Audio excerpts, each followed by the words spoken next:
whether input tax credit received by an input service distributor must necessarily be distributed within the same month in which the invoice is received, or whether it can be distributed after the credit become available under the GST law. Hello everyone, I'm Aarti Maurya from DPNC Global.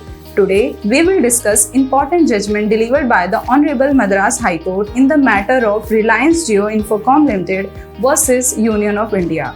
Under GST, business can claim input tax credit to offset their output tax liability, and in large organizations operating in multiple branches where common services are received at the head office, then the credit must be distributed to the respective branch through the ISD mechanism.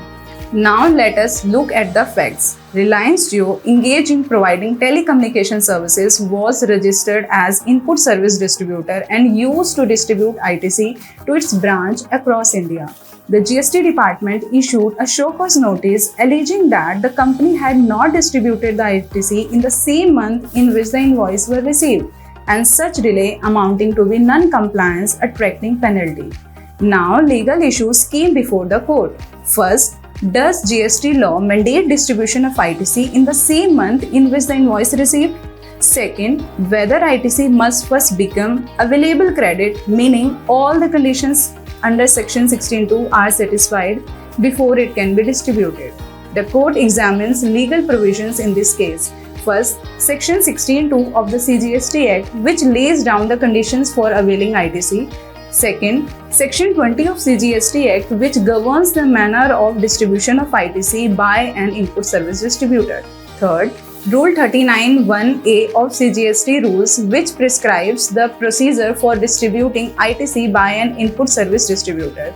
And here's with the court ruled. The Madras High Court ruled in the favor of Reliance Jio. The court held that ITC become available for distribution under Section 20 only after all the conditions under Section 16(2) are satisfied.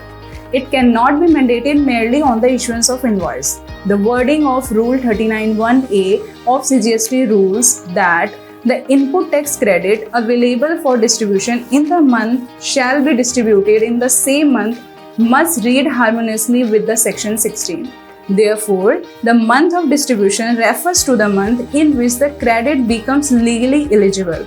The court further emphasized that rules cannot impose an impracticable obligation that goes beyond the parent legislation.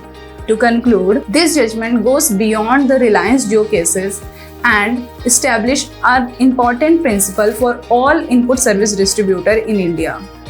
It protects taxpayer from technical defaults arising due to verification delays and reaffirms a key principle that the ITC must first become eligible, only then it can be distributed.